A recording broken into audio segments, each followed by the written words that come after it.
Hello, my name is Shay Foreman, and I'll be going over a brief history of special education, a few court cases that are in favor of parental rights and student educational rights. At the end, I will give some recommendations of resources in New Jersey that I am using and will help you stay up to date with current legal trends in special education.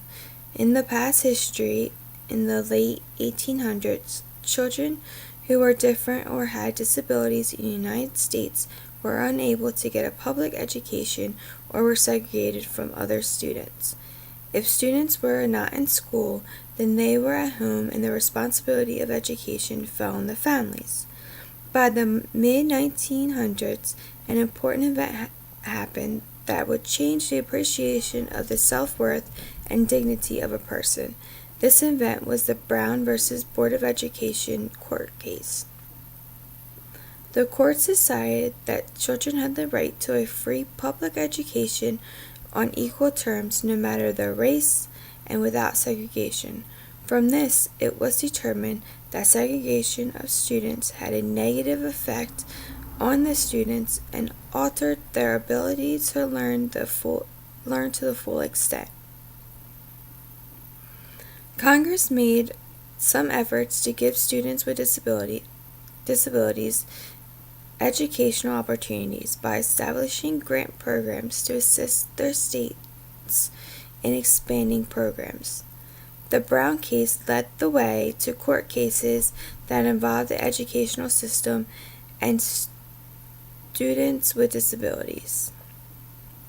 Pennsylvania Association of Retarded Children versus Pennsylvania was a court case that settled and made it so that they could not deny any medically retarded children, or as we say today, intellectually disabled students with disabilities, access to a free public program of education and or training.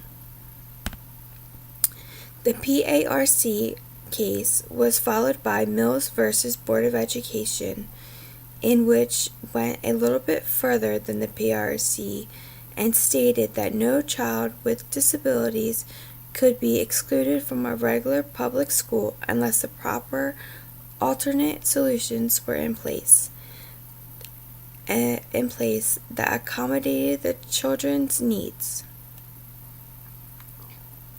Congress passed the Education for All Handicapped Children Act, or the EAHCA, of 1955, and it became effective in 1977. The EAHCA is what we now know as the IDEA, or the Individuals with Disability Educational Act.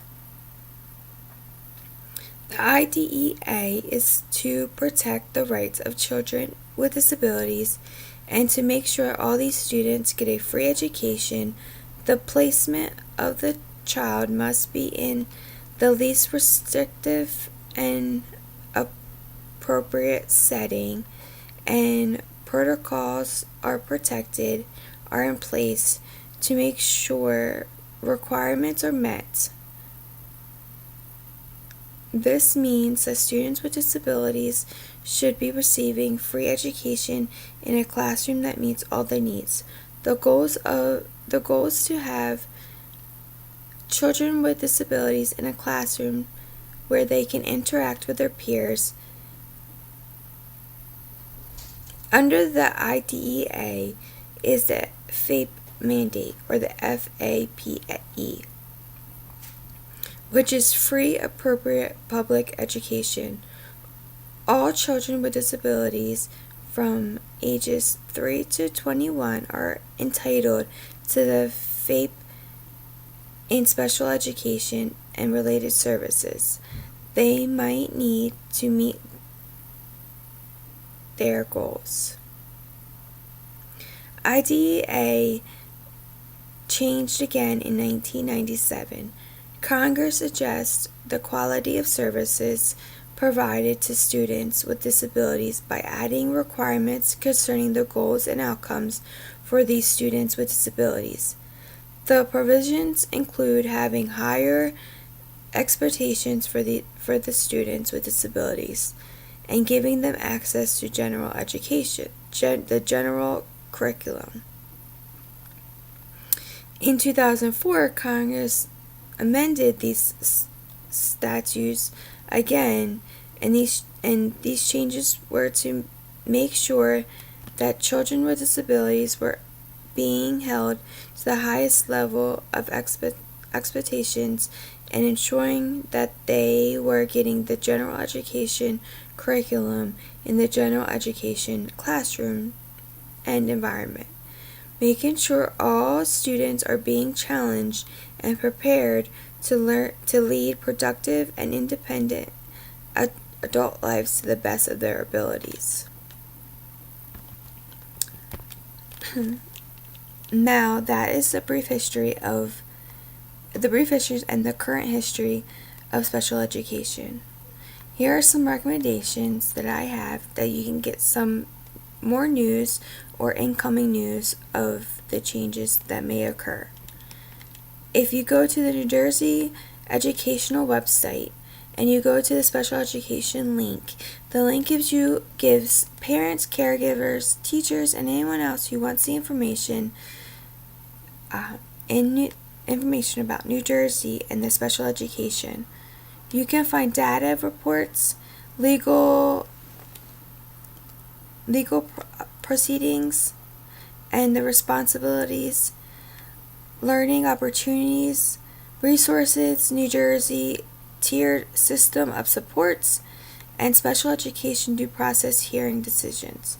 There's also an area where they report what is brand new in the special education world.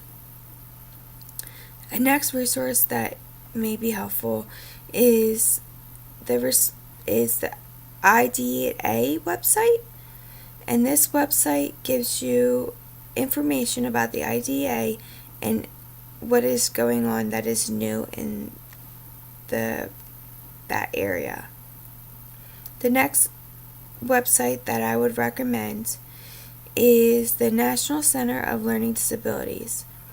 This website gives information on different programs, reports and studies, and other great information about learning disabilities and other disabilities that affect special needs students.